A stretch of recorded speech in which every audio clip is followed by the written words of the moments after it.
Senhoras e senhores, vamos falar um pouco de direito eleitoral, de convenção eleitoral. A convenção eleitoral é um procedimento em que as partes, o partido político, ninguém pode ser candidato sem estar afiliado a um partido político.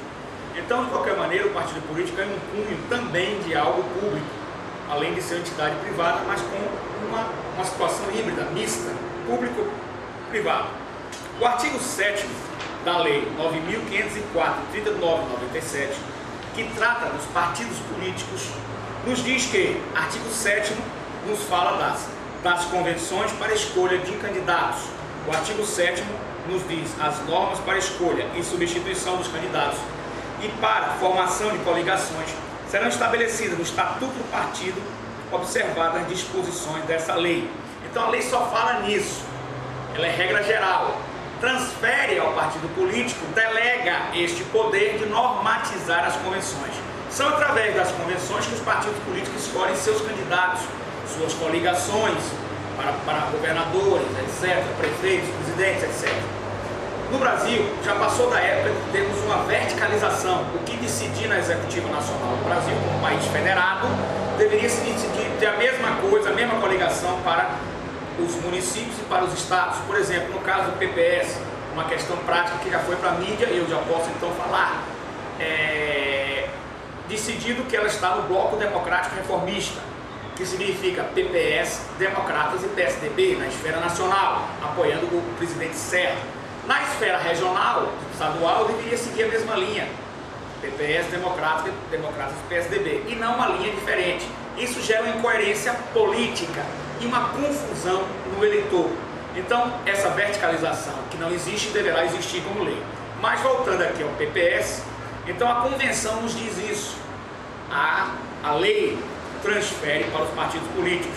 E os partidos políticos devem obedecer seus estatutos, suas normas, porque eles têm nós temos uma vantagem de ter a questão da fidelidade partidária. Se o seu parlamentar que tiver mandato político desobedecer ou for infiel, o partido pode puni-lo e ele pode inclusive perder até mandato. Então, na realidade, o que é que nós queremos dizer? O partido PPS fez uma resolução em 2010, resolução eleitoral número 1 de 2010. Essa resolução nos diz com a clareza solar, no seu artigo 13, eu não entro na questão política, entro na questão estritamente legalista. 13. A convenção poderá instalar-se com qualquer número de convencionais. Qualquer número de convencionais instala. Instalação significa início da convenção. Mas, artigo 13 da convenção, só deliberará com a maioria absoluta dos delegados. E aí há uma confusão que foi dito na mídia, pelo presidente da Comissão Eleitoral do PPS. Confusão. Não é verdade, ou seja, não está bem esclarecido, ao equívoco. Maioria simples. Vamos agora ao Congresso Nacional, para explicar e os senhores entenderem. Aqui, o trabalho jornalístico de levar informação, comentários jurídicos precisos, qualificados, dignos, justos, informação verdadeira para os senhores e senhoras. Vamos imaginar, Congresso Nacional, 500 deputados, só estão na plenária 300, maioria simples, 151. Maioria simples são os presentes, os membros da casa que estão presentes, é a maioria simples.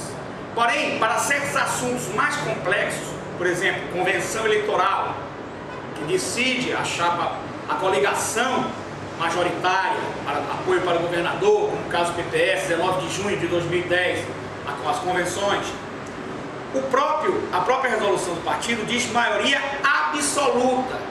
Quando se fala em maioria absoluta, nós estamos falando aqui em quórum qualificado.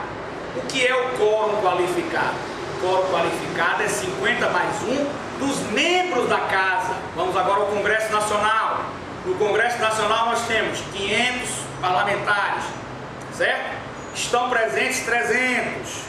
Qual seria o quórum qualificado, maioria absoluta, certo? 251. 50 mais 1 dos membros componentes da casa aptos a votarem. Então, no caso do PPS, a informação que nós temos passada pelo grupo que está se opondo é que teríamos 102 delegados aptos a votarem. Só houve votação de 26.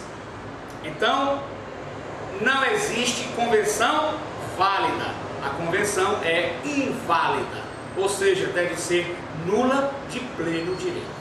Posto que, fora disso, nós vamos rasgar a resolução partidária, resolução número 1 de 2010, e vamos rasgar a legislação eleitoral. Uma coisa é questão política, outra coisa é questão legalista. Político pode caminhar, mas tem que caminhar dentro da legalidade. Política fora da legalidade é política que não merece credibilidade, nem tampouco tem a decência. Vamos caminhar dentro da legalidade. A convenção do PPS, 19 de junho de 2010, por este rito, por este ponto que eu acho gravíssimo, para mim, qualquer outro jurista que quiser analisar também pode fazê-lo, está nula de pleno direito. Não entro aqui no mérito de quem deve ele apoiar para candidato, não tenho nada pessoalmente contra qualquer tipo de candidato a governo. Só entro na questão meritória. Não foi seguido o rito. Infelizmente, é algo que se torna viciado, vícios insanáveis, né? Está eivada de vícios insanáveis. Deve ser anulada a bem da legalidade. Muito obrigado pela informação. Até a próxima informação jornalística da nossa TV Pensar Direito, do nosso Só Tribunal do Júri. Muito obrigado ao senhor e à senhora pela atenção.